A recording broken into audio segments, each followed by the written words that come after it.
Well, what's going on, Facebook family and friends? Once again, it is Wednesday, the 27th day of April, and it is Wellness Wednesday. And I'm here with my good friend, my good brother, Edward J. Brown, Positive Choices Counseling Services, as we talk to you about your mental health, because your mental Mental health health matters. matters. That's Brother it. How you Dupree. doing, Brother Brown? I'm good, man. How you make it out?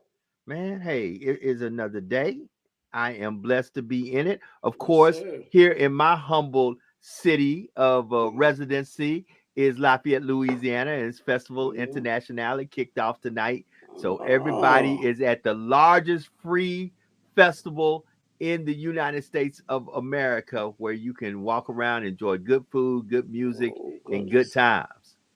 Well, look, my brother, that sounds like the place I need to be. Need to Instead of make back your here in Vidalia working, man. make your way on down, my friend, where we can have some Man, fun. That's all I gotta say about that. I got you, man. I'm trying to make sure. Let's see what I got here. All right, am I doing this right? You good? I see All you. right. You see me over there? I see you. All You good? So what we talking about tonight? What right. of all the Well, because listen, the love show, the love show was big. The yeah, the, the they've been asking me to do that one, man, for the longest. the So love I show. think We it, might it need got to off. continue with the love show. We might need to Well, do the love show part part two. two, listen. Well, I think that we can do that because what I'm thinking about tonight is going to filter directly into what we did on our love show. Okay. And today we're going to talk about Aretha Franklin, Uh-oh. Respect. We are How? going to talk about respect Okay. and what respect means to different people and how important is it? Do you earn it or is it just naturally given? Mm. Do you learn it or is it just something that's innate? But we have to talk about respect because right now we are like this far apart from different generations. And that's what makes me feel that this topic is important. I have a presentation called Bridging the Gap. Come on. And Bridging the Gap is a presentation that I do to help communication between multiple generations. Mm. And the presentation starts off where I say, you and I, Brother Dupree, we may be, it started, let me show you how long ago I've been working on this presentation. I've been doing it. I used to say, well, we are cassettes and they are CDs. Well, now I have to change it. We are CDs and they streaming. Right. You know what I mean? They're streaming. So we Right. CD. You can't even find a DVD anymore. Correct. A few stores still have Redbox outside, but Correct. everything is streaming. Right. But here's the thing. You can go in almost everybody's house and still find a DVD player. Correct. So they ain't completely obsolete. They're just not the new thing. Mm. They both serve their purpose because there's some things that's not on streaming. Correct. But if you want to come and see my DVD collection, I still have a decent DVD collection. Come on. So they both have their places. So now I look at young people and middle agers. We have the Generation X, then we have the baby boomers, then we have the millennials. So now we have different types of understanding of respect. Mm. Okay, let me take you back. Come on. You and I were raised in the generation of children are seen and not heard. Come on. Now, let's move up a little bit to where we encourage our children to speak. Tell me how you feel. Our generation don't care how we feel. Right. You do what I tell you. I know better, and that's that. It got Correct. to the point where they even used to say, if you were unhappy, you couldn't even show it. You better Mm. fix your face. I'll Mm. fix your face for you. Uh. Yeah, okay. Now, here's another one. When grown-ups came in, nobody had to tell us to leave the room. Correct. We gathered up our toys, and we know, well, Miss Janice is here, my grandmother, my mother, whoever's getting ready to engage in grown folk stuff. We need to. Now you have conversations where children are interrupting the adults. Correct. Because they're in the same room with them. They're in the same room having that conversation. Don't have nothing to do with you, but you're like, mama, because you remember when that. Wait a minute, a shoe would have came flying at my head. But now we have different understandings of respect. Okay, let's look at the educational system. If you did something and the teacher said you did it, you did it. Correct. You would be lucky if the teacher handled it and didn't call your parents. Right. But now you have the children telling the teacher, call my mama. Mama come to the school, and before they even know what happened, what'd you do, my baby? What'd you do, my baby? My thing is, now we have children, and here's where it gets thick. Let's go there. Children, as of the past 20 years, said something that makes me say, okay? This is what they say. Children, well, if you want respect, you have to give respect. Mm-hmm. Now, I never recall telling my teacher, if you want respect, she had to give me respect. Come on. Okay? I'm putting it out there. But now we have different situations, we have different issues. Correct. And I think we have to look at why. Correct. We have to look at why. And a lot of the issues that we have is because individuals have taken the word respect and they turned it, twisted, molded it, and shaped it into what they needed to be. So, when we start looking at love, we start looking at respect, Correct. we start looking at interactions, we have to start with respect. Correct. We have to. Okay? So now, if let's stay with where we are with the different generations. Okay. If Talk you to are me. angry at your child Mm-hmm. and you raise your voice, it is acceptable for that child to raise their voice? Oh no. Well, see, you disrespected that child. Therefore, it's okay for that child to meet their parent with disrespect. Well, hold on. Okay. So it's funny because Mhm. somebody just sent me a message back door. Mhm. And if you go biblically with it, it says this. It says in the Bible, it says, parents, you shouldn't provoke your children to wrath. Mhm. However, it says, children, you should honor your mother Thy and father and father, mother. Correct. that by doing so, your Your days days will shall be be long. lengthened. Mhm. Right. So it's a little give and take, though a lot of people don't like to stick to quote unquote the scriptures, and I hate to say it that way, Mhm. because in these days and times they try to say, well, the scriptures were suited for the times that the scriptures were wrote in. I don't necessarily agree with that I myself, don't either. I don't. because I believe that they are It eternal. applies. You can make it apply. Right. It is eternal. You may have to tweak it a little bit, but Mhm. but the bare basics of it is quite the same. The Okay. sad thing when you talk about respect is a lot of people don't understand that respect is a give and take thing. Mhm.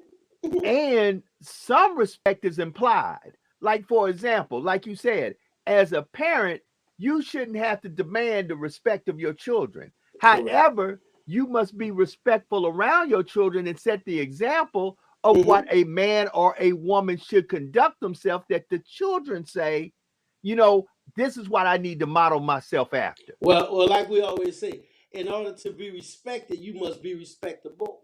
Go, come on, come on. Okay? So, Right, I have a tendency to sit down and talk with parents, and I look at children, and they're saying, well, what happened in school? Well, that teacher told me to sit down, and I told her, you ain't my mama. Okay, I said, so was it time to be up and out of your chair? mm, Well, no, but I was talking to my boy. Well, you were up and out of your chair when it was time to be seated. And since right, she told you to be seated, she disrespected you. Okay? But what we have a tendency to do, and see, this is where we getting deep, Brother Dupree. This is where home life comes in. Do you understand? So mm, it's kind of understandable for us to say, wait a minute, authority is authority. mm. Okay, see, because let me show you how this is going to be one of these shows. We may need to have 2 or 3 of them, because that's part of what's happening now when we have children and the legal system say, well, they didn't comply. What do you mean? They didn't comply. It did not comply. What do you mean? I told him to shut up, and he would not shut up. Mm. So you arrested him. All right. So now, when we start looking at how I saw a comment about we as melanated people and the social and these environmental factors that's been placed upon us for hundreds of years have Correct. caused us to have some of the characteristics we have. But what we've always been able to understand was where we fall within the hierarchy. Correct. Okay, and that didn't come from the what us coming here. That came back from origin. There was Right. a hierarchy. You knew where you fit in if you were a queen, if you were not, where you fell in the tribe. Right. You knew whether to speak, what was your responsibility, what you were expected to do. Correct. So now we come here, and we've taken authority and respect, and we've kind of intertwined it. You see, as a law enforcement officer, you may have authority over a particular situation. However, your authority does not allow you to not be respectful. Correct. Now, this comes from my training of law enforcement people. Mm-hmm. Understand, if a person is asking you, why are you stopping me? They are not being disrespectful to your authority. That's within their right as a human being to say what's going on. Right. What did I do, officer, to Mhm. make you turn on your blue lights Mhm. and make me pull over? Correct. I need to know what I did Well, wrong. not just need to know, but we're talking beyond your authority. This is a human right Right. for me to be able to communicate. Correct. All right. So now we started this talking about respect, and we started with the children and parents. We talk to our children, and then the way we talk to our children is the way we expect our children to talk to the public. All right? We expect our children to be in tune with us when they're out of our sight. I tell people all the time, especially kids, I say, do you want to know why when your parent comes to school they're upset? And the students say, because I was acting up in school. Yeah, but why? Why are they upset you were acting up in school? Mm. Because I'm not getting my lesson. I said, that's what they'll tell you, but that ain't really the truth. And the parents look at me. I said, they come to the school and they upset because they don't want people to think you were raised that way. Correct. They don't want people to think they raised you the way you acted. Right. You're not a wild wildebeest. Yeah, you ain't I just raised you civil. I raised you uh, to act right, to do like right, yeah. to be right. What they used to say, I didn't raise you in a barn. That's Right. what the old people say. I didn't raise you in a barn. So people have to understand our children act based on what they experience in the environment. That's where the brother's talking about all of the social constructs that we were a part of that brought about some of this behavior that we exhibit. But we have to get back in tune with truly understanding what is the definition, what is the understanding of respect. Because if we don't, we will continue to struggle, not just within the workplace, but socially and or our children in these education systems. Because one, the education system was never put in place for them to be successful. Correct. Correct. You know, Correct. it was always underhanded. Brown versus the Board of Education, separate but equal. It was never equal. Well, when you speak of respect, let's be real with one another. Right now, because when the Constitution, that same Constitution that many black and brown and people of color swear their allegiance to and join the military and defend, at the time it was penned, we as people were not considered people. We were not human. That's right. We were not human. So that's why we're still fighting for voting rights, because we were not considered as American citizens when the penmanship of the Constitution was put together. To be exact, we were actually property of the slave owners. So we were not considered. You know, I had a person ask me that, why do we not get any respect when it comes down to voting rights? Well, the reason we fight that is because we're still by the original document not considered actual American citizens by that document, to the point to have the inalienable rights to vote the way that document said we are supposed to vote, because we were at that time somebody's property. You know, but here's the funny thing. I tell people all the time, when the Constitution was written, none of that stuff meant us. Right. We the people. That didn't mean us. Right. We were not the people. We were not those people. So and here's the interesting part. And people always look at me, especially when I go and I speak to individuals. I say, you understand that little white lady, that didn't include you either. Mm. And they don't understand that. We the people were white men. Correct. That didn't include you, little white lady. That's why you couldn't vote either. Correct. But, you know, here we are expecting respect. And respect falls in line as a part of a value system.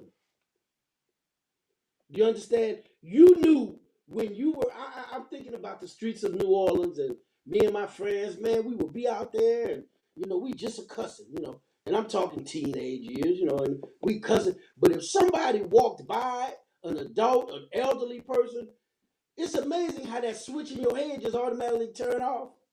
And you no longer cussing and you no longer saying those words. As soon as they're out of hearing range, you go back to that. Right. But You but know, but but that comes from, as you said, different times and different rearing yes. produced a different type of individual. Don't So get me wrong. Where did Right. it change? Right. Where did it change? When did it evolve into what we have now?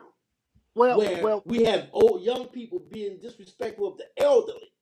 Well, Brother Brown, I think elders in our community. You know, sadly, I have to say this. Sadly, a lot of this change came about with my generation and your generation, the generation of what I call the late 60s and the early 70s. And here's why. A lot of us wanted better for our children, and we really wanted our children, and this is sad. This is where a lot of culture was lost too. A lot of us felt like the ice was colder on the other side. That's why we migrated from our communities and tried to integrate in other folks' communities. That's why a lot of us left the traditions that we knew about and tried to inundate our children to be more like other folks' children who were not looking like us. because that's when we started saying, you know what, that's when we started raising bars, you know, and sadly those bars were raised for some of the wrong reasons. Now when I say raising bars, I want people to really understand what I'm saying. We were always from the beginning very well educated and well spoken folks, even when we were in the other land known as the motherland. Correct. See, Correct. watch this. That's The what we're talking Europeans about. didn't come get slaves. They came and got doctors, architects, Kings and queens, lawyers, mathematicians. mathematicians. They didn't come and get slaves. They came and got businessmen, businesswomen, doctors, lawyers, architects, mathematicians, and they made them slaves. Correct. Exactly. Now, well, with that came culture. Right. Came values that came with, like I said earlier, a hierarchy of how things are to be in order for us to all be successful. Mm-hmm. Now, when that was all turned upside down, then yes, we lost some of that. Yet, Brother Dupree, we still continue to put out doctors, lawyers, architects, mathematicians, all of these folks, and the family structure was intact. Correct. Even within that whole white supremacist society that we're a part of. Correct. Jim Crow. You right. know, what is civil rights, the civil rights era. Correct.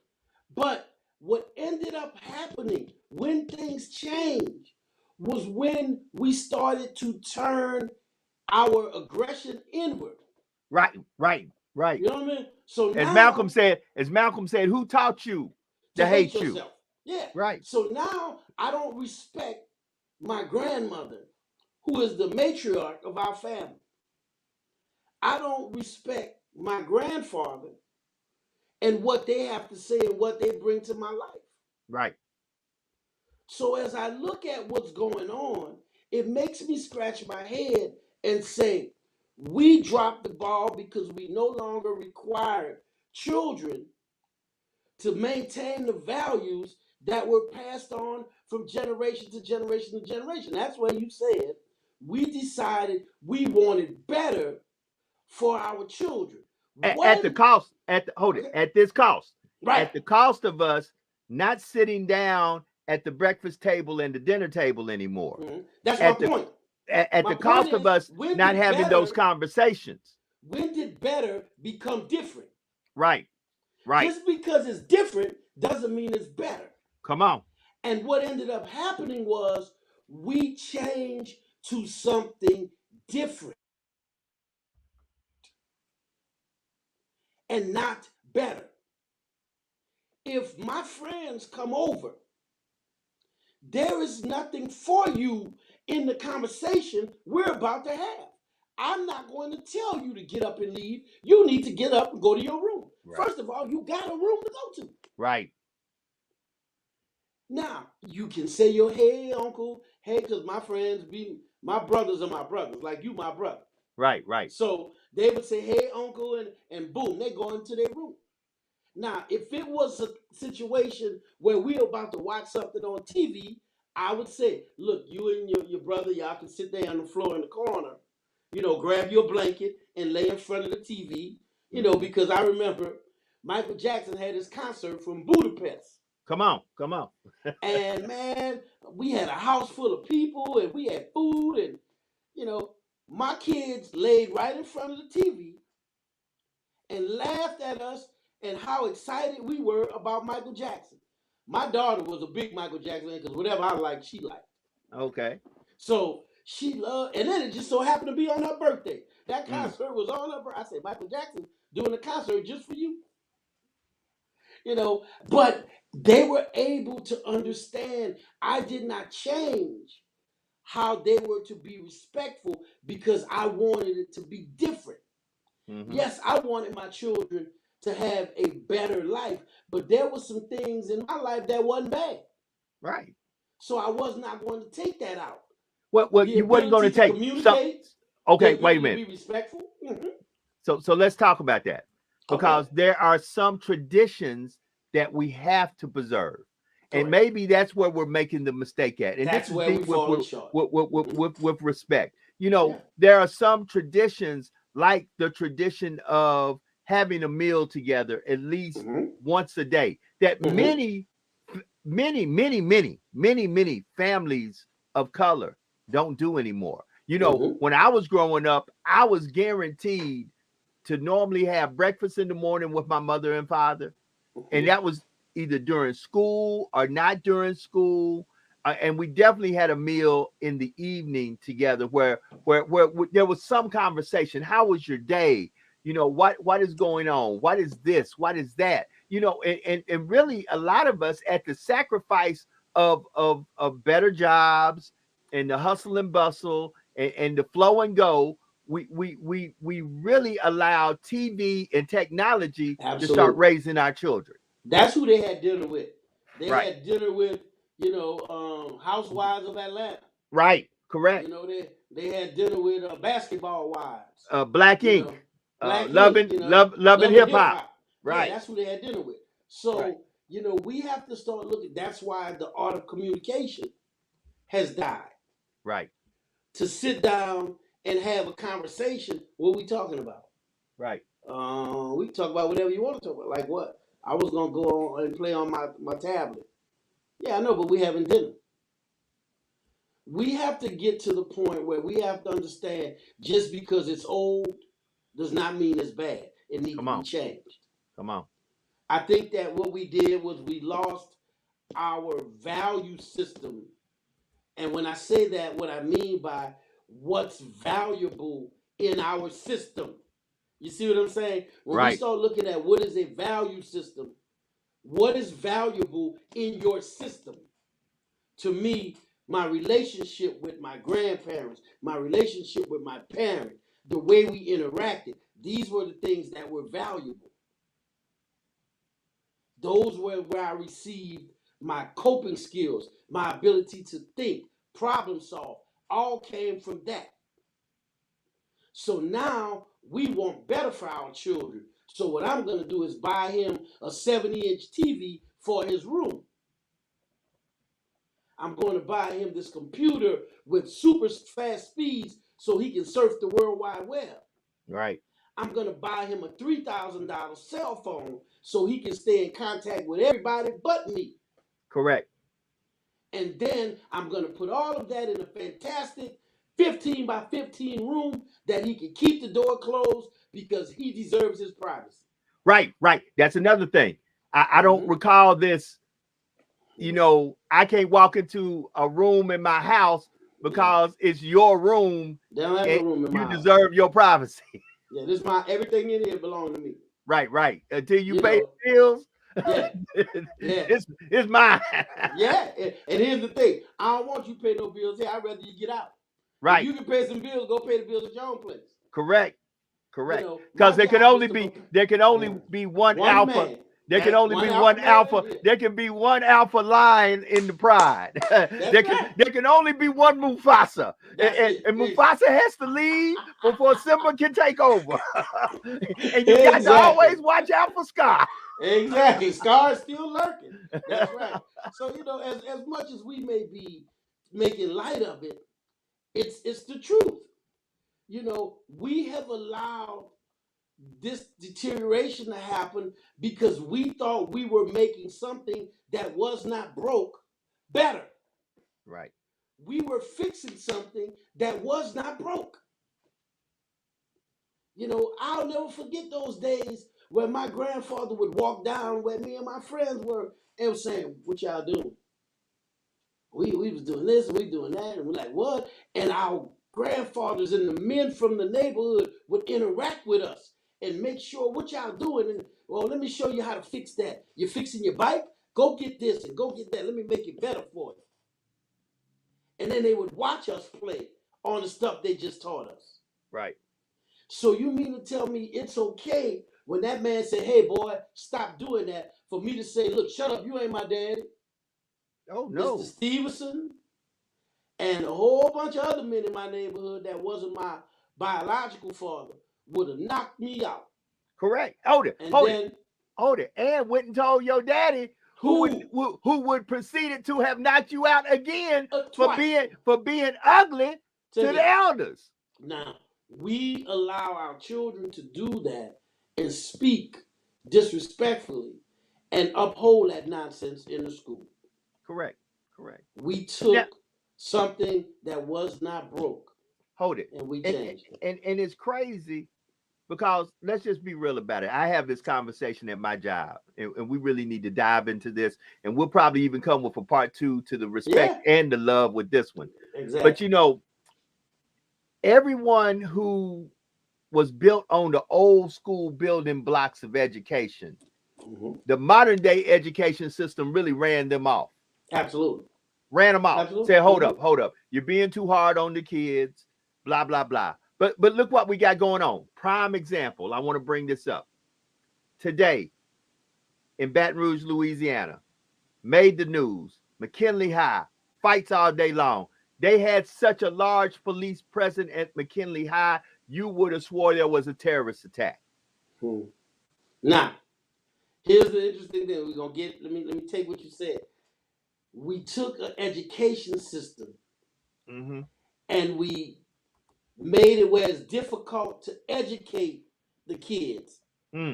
Yet, my salary and my job is based on the children that you have tied my hands on educating.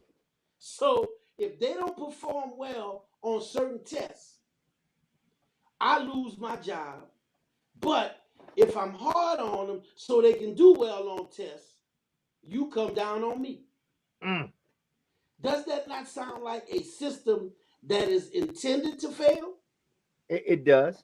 So now we have things that are more important in the education system / school, like neighborhood presence. Well, we got 30 people from this neighborhood, only 20 from your neighborhood. We run this school. What? That's what's important now? Yeah. And as you can say, we have a police presence in the school. Right. We would know if there was a police car outside the school, you know what we would say? Officer Friendly here. Right. They don't even know what Officer Friendly is. We would say, oh, if it's a police car at school, it's Officer Friendly. Now, when I got to high school, things were a little different. Correct. And, you know, every now and then, every blue moon in the city of New Orleans, you would have a police come through and they would walk a dog through the school. Correct. Trying to find weed. Right. Once every other year, maybe. Because that back in our day was how the evolution of things had evolved.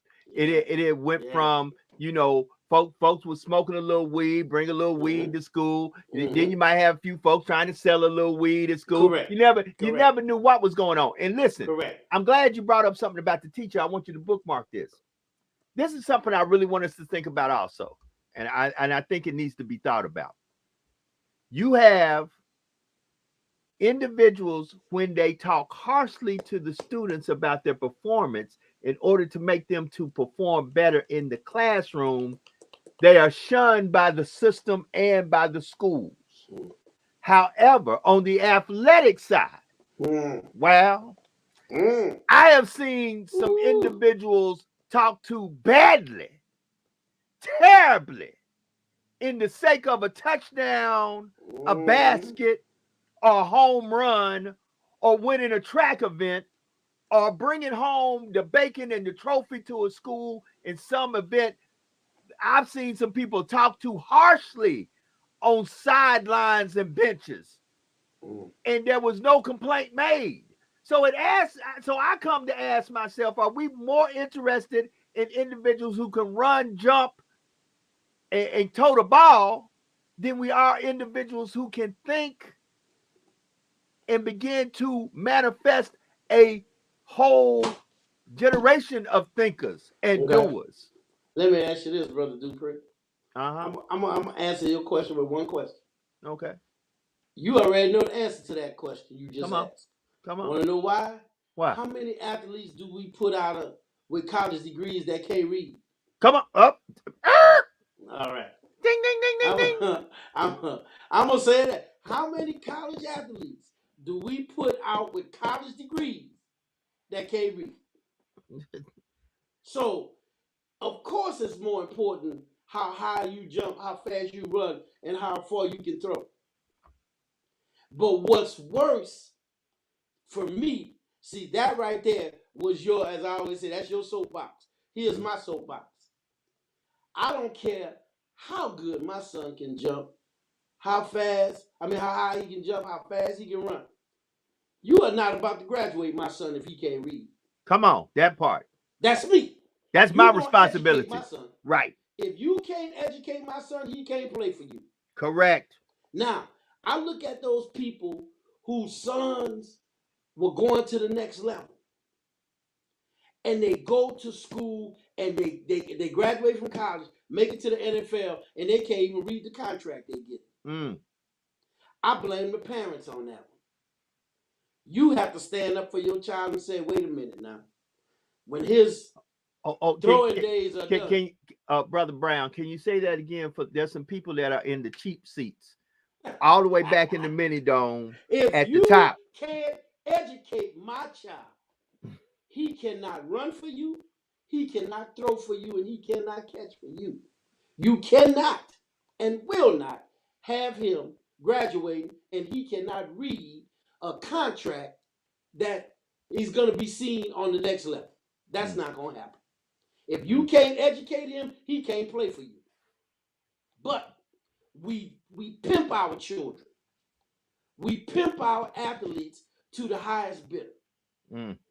That's why, this portal thing, and we going all over the place tonight, but we are sitting here talking about, what we have changed in order to keep up with, as you say, the Joneses, and keep up with the times. We have allowed our children to become disrespectful, and we say they're more expressive. No, it's not more expressive. That's disrespect. Because here's respectful. Here's expressive. Can I do such and such? No, I don't think you're gonna be able to go to that because I don't think that's a good environment. I don't want you there. Okay? Why not? I should be able to go where I want to go.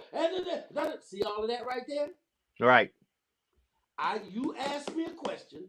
I said something. You didn't like what I said. It is not open for discussion. But we allow them to discuss it. Okay, I'm fine with that. But when does that become disrespectful? When does it become disrespectful? I look at it like, if you say, for example, Brother Dupree, your mom and dad say, look, I don't want you playing with that little boy. What? That little boy, he smoked weed, and I just don't want you with him. Right. Now, if by some chance you were gonna be defiant, you know what you tell your boy? Hey man, we're gonna play. We gotta play around the corner. Right. We can't be seen. We can't be seen kicking it. We can't be seen. My mom and dad ain't really cool with seeing me around you. Yeah. Now me and you cool. Yeah. But mom and pops ain't really cool with you. But nowadays, children are comfortable saying, you can't tell me who I can be friends with. Right. That part. Okay. That part. So now, how many children do we have that are have criminal records because of guilty by association? Correct. Because, I didn't want to tell him he couldn't be with that little boy, but I knew that little boy was a bad. Why you didn't tell him that? Right. Your knowledge did not benefit your son then. I used to tell my son all the time, I got genius stuff up here. I got wisdom. I am not going to not share it with you. You might not like it. You may not understand it right now, but you will. And to this day, him being 40 years old, he says, Daddy, I understand now. And he's applying the same principles to my grandkids. My thing is, we have allowed and made changes in our community, in our society, in our families to things that were not broken. Right. Therefore, we're struggling. We're Right. struggling right now. And I mean, we're struggling across the board. You turn on the news every day, all you Mhm. see is murder, murder, kill, kill. Let's Mhm. just call it what it is. Yeah. And most of the time, it is not them against us. It is us against us. It's against us. It is Correct. it is melanated folks killing melanated folks. You Yeah. know, and we and you know, and I say that many a times we have to start. First of all, we've got to stop telling ourselves the following: I've got to leave the hood in order to be better. No, what you need to do is take the hood over and rise the hood up. Rise. Can we not make the hood a utopia of prosperity? But see, the Correct. problem is somebody has convinced us the only way you're going to make it, you got to get out the hood. Why don't you buy the block and change the block? You know, I always Man. tell people this: Okay. stop with the madness. Mhm. Buy the block and change the block. Let me tell you something. Build better housing on the block, offer better housing, and begin to each one teach one. Understand, everybody won't get it, but somebody got to get it, because guess what? If you have poor work ethnic, if you not if you all the way around have a hood mentality, your geographical position on this planet ain't gonna change your mentality or how you handle stuff.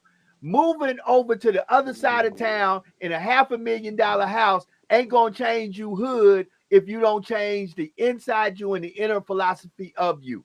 Period. Let me. Whew, now you know what? You talk about say that for the folks in the cheap seats. Let me tell you something that I'm gonna sit right real close to the camera, so anybody that watches this podcast can know where I stand. Come on. I go to the city of New Orleans that runs through my veins. I have a Fleur de Lis tattooed on my arm, and I haven't finished it. It's just gonna say New Orleans is in me, because I love my hometown. But I struggle with New Orleans now because I'm gonna change it from New Orleans is in me to they stole New Orleans. Mm. I go into neighborhoods that was the hood, Brother Dupree. You Come know what on. I'm telling you? These were the hoods. This was where we went and hung out, and now you can't even. There's no resemblance to what it used to be. There's high-rise apartments, luxury townhomes, businesses flourishing, all by people that don't look like me. Don't look like us. Don't hold it. So watch it. Yeah. Now they do that. Here's what I say. Come on. This is my motto.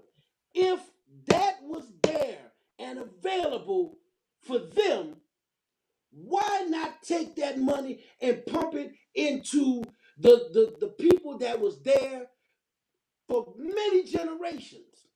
But you kept it an impoverished area by not allowing low interest loans. Come on. By not allowing business loans. But now all of a sudden, Katrina comes and purges the city. Talk about so now everybody is displaced. Right. And instead of allowing and helping these communities to thrive, they ran in there and they stole it.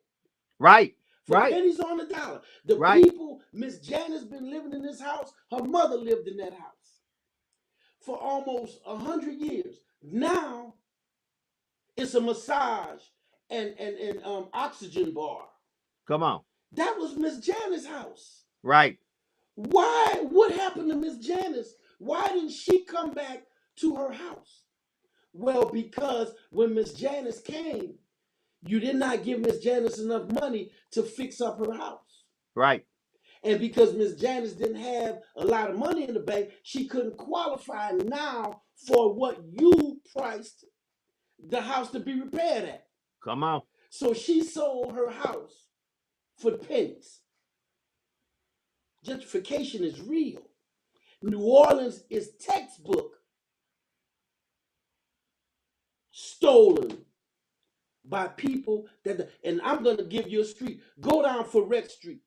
Come on. I remember Ferret Street was the set. We used to all run up and down Ferret Street. Now, you can't tell that was an African-American neighborhood where there was a school. I'm sorry. There is a school. When I left you, Brother Dupree, at the Legacy Bowl. Okay. At Tulane. At Tulane. Because this is right. Ferret runs straight down the middle of Tulane. Come on. I go, and there was a school. And I remember one day, me and my boy said, oh, they left the school open. Let's go play some basketball. We outside shooting basketball, playing a game. It's like 6 or 7. Next thing you know, we see lights pull up. Woo, woo. I'm like, what? Dude say, hey, y'all ain't supposed to be in here. He's like, we just shooting some basketball. Y'all can't be in there. When I was leaving the Legacy Bowl, you want to know what they got there now? What they got? A soccer field. Okay. All right, the school is still there. But where the basketball court was, there's a soccer field. Okay. And it was after the Legacy Bowl, so it was late. Right. Guess what was going on in the soccer field? A soccer game. A soccer game. Just some guys. They had on just regular clothes. It wasn't an organized game. It was just a group of guys. And I remember I stopped at that park and I looked. I said, that's the same place they told us we couldn't play basketball. But there's 10 white guys playing soccer. Wait, you got to talk about see, once again, Ooh, this is why we say from respect, didn't we? Hold it. Wait a minute. And this is why we say your mental health matters. Absolutely. Because listen, this all begins to, in your mind, formulate certain things that you begin to call your belief system. You say, hey man, I hold it. The water's colder on that side of town.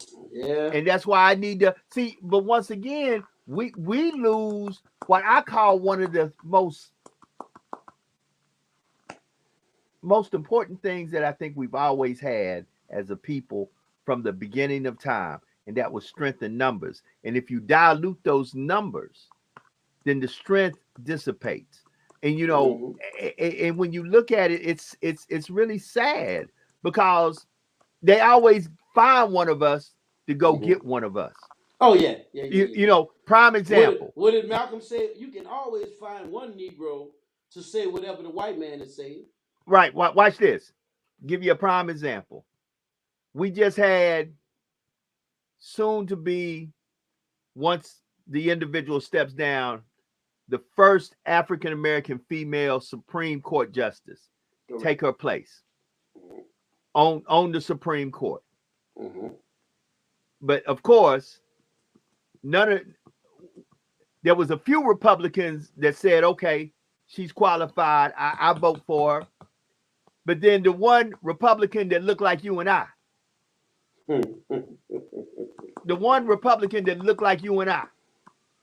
he said, nope, she's not qualified. I'm not voting for her. And that to me, and then, and we got to. Hey, what did Chuck D say? A brother ain't a brother because of color. Come on. Yeah. And that messes with not only your mental health, my mental health, that messes with sisters' mental health. So we finally get a brother. And guess what? Your political affiliation should have nothing to do with what's right. If a person is right for the job, your political affiliation should have absolutely nothing to do with you saying that person should have that job. Well, Brother Dupree. That's respect. We have sat here and we have taken, I started to say just now, we got away from the topic, but I don't think so. No. Let me tell you why I don't think so. You and I are talking passionately. We started this podcast to talk about respect and the way respect has changed and the many definitions people have of respect. Correct. As we progress through this conversation, we talked about things that impact our mental health and make us feel. But not one time did we get disrespectful. Right. I just said, I believe New Orleans was stolen. And I talked about how near and dear New Orleans is to my heart. But I believe you did not offer the resources to the natives of certain communities and areas of New Orleans, but you offered the resource to people who would go in and take over that, because it's always about land. Come on. It's always about real estate. Wealth. The Civil Wealth. War was about Wealth. wealth. Well, about wealth. It was about land. Right. The ability to cultivate land. Who was going to be the labor force of Right. land? That's Right. what the Civil War was about. So now here we are, passionate about these topics, passionate about the education of our children, about the development or lack of development of our communities. Yet we can do it very respectful.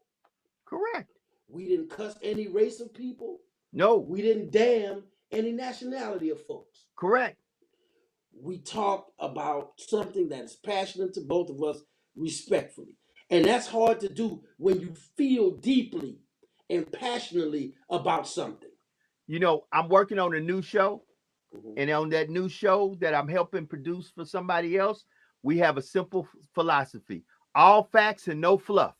There you go. We got to start sticking with that. We got to Mhm. stick with the facts and not the Mhm. fluff, and stop Mhm. trying to be sensationalized. You know, Mhm. here's the question: who's going to be the individual to ask the hard questions that need to be asked, and take whatever comes as the consequences and criticism of asking those questions? Because sometimes, and you know, here comes the respect thing.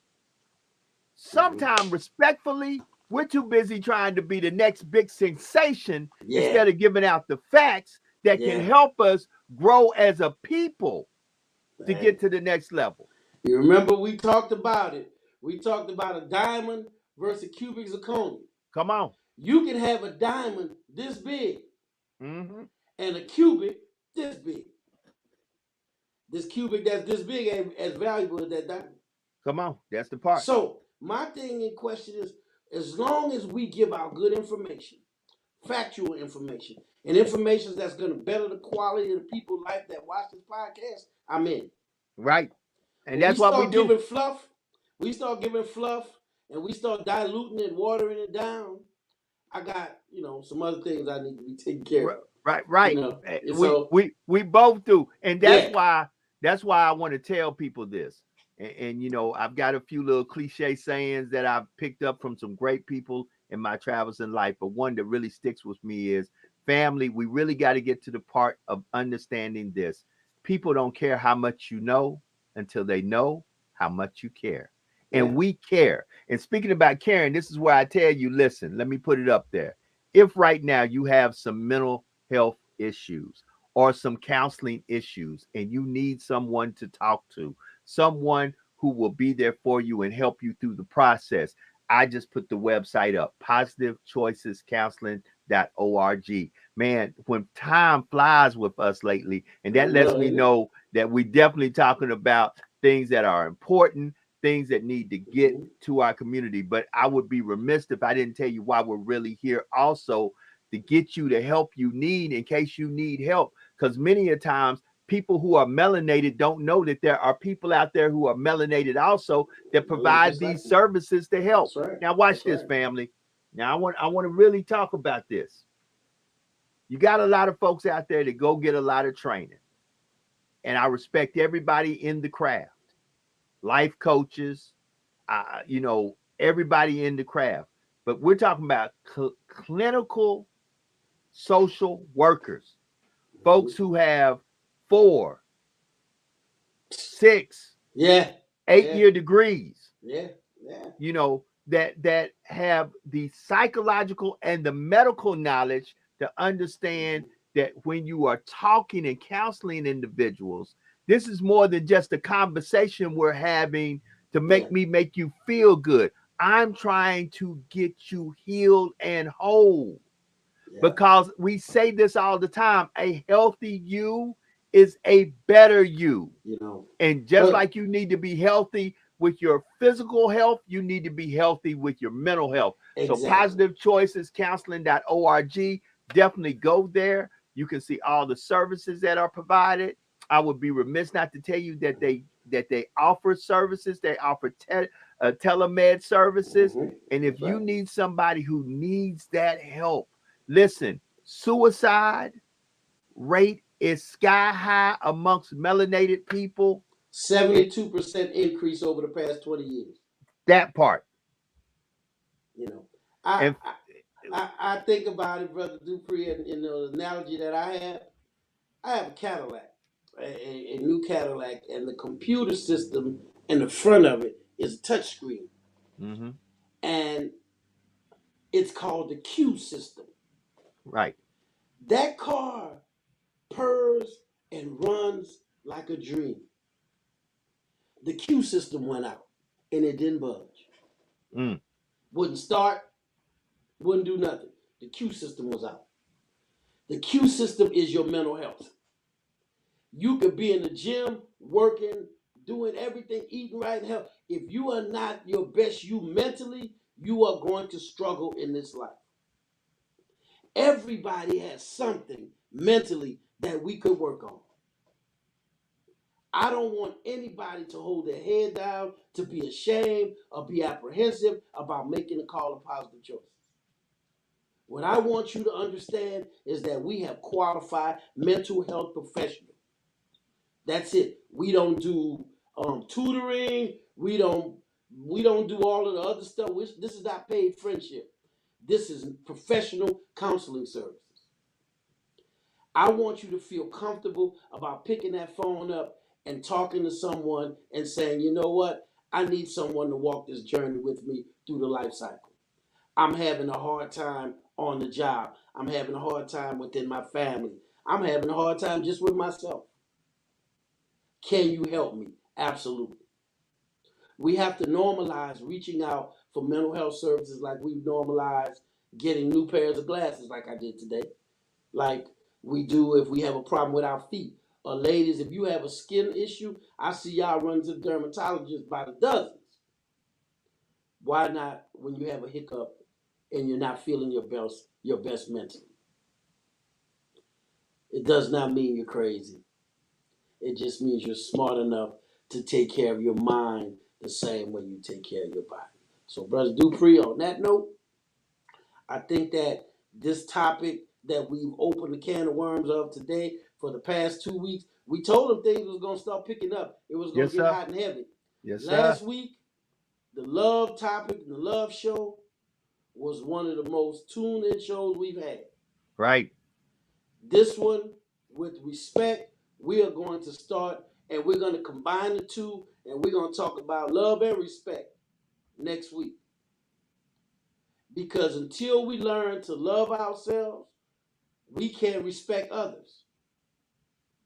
We have to learn that one directly impacts the other. You know, we got these festivals coming. Get outside, rub some of that vitamin D on your face. Come on. You know, try some of that good. I love Festival International. I've been there several times. I haven't made it the past 2 years, but I Well, tell you, it's actually returning. It has not been due to the pandemic, okay, so this and is the first year back. this is the first year back in 2 years. The last time you went was the Was the last. last If one? it's been Okay, 2 years, the okay. last time you went was the last time they had it. And when does it start? It actually starts tonight. Tonight, right now, Okay, downtown on the Fadodo stage, is Big Nate and the okay, Zydeco Cha Chas, and then Little Nate and the Zydeco Big Timers. okay. And so, starting tonight, the concerts kick off. They'll be kicking off all the way until Sunday. I even believe the Wailers are performing on Sunday Oh from wow! the from the world famous Bob And you Marley know and, what? and the Wailers. I've seen the Whalers at that festival before. Right. It might So have been Jazz Fest, but we got Jazz Fest in New Orleans. We right. got this festival here. This is the time everybody should be out enjoying life. They just had the French Quarters Festival. That's my favorite festival of all. The French Quarter is my favorite. We got I'm to trying go, to get brother. into I'm trying to get into see me and you got to jump down this year for the fried chicken festival. Absolutely. So you gonna have to come through Okay. pick me up. Are we gonna have to meet in BR and I And park my head that car way. and we keep rolling? I'm with it. I got it, man. You got to We got deal. to make it Deal, happen. my brother. Yeah. So listen, family, we do this and we do this because we care about all of you. We do this to give you the information, and we want to see any and everybody who tunes in, you know, we have to be our brothers and our sisters keeper, and we've got to be in a place where we want to see you mentally in a good place, in a good space. Like my man says, never give up. You see what the shirt say, never give up. And that's what we're here to do. We're not going to give up on you. We don't want you to give up on you. And we're going to be here every Wednesday talking these topics where you can go back and review them. You can go to our website, which is www.the100blk.com. And like I said, I'm going to put it up there one more again. You can go to this website, positivechoicescounseling.org. And with that being said, I'm going to give my brother his final words, and we up out of here. Hey, remember, if you are going through anything, you're not alone. Make that call. We will be there for you, just like we're here every Wednesday. Until next week, we'll see you. We're out. Peace.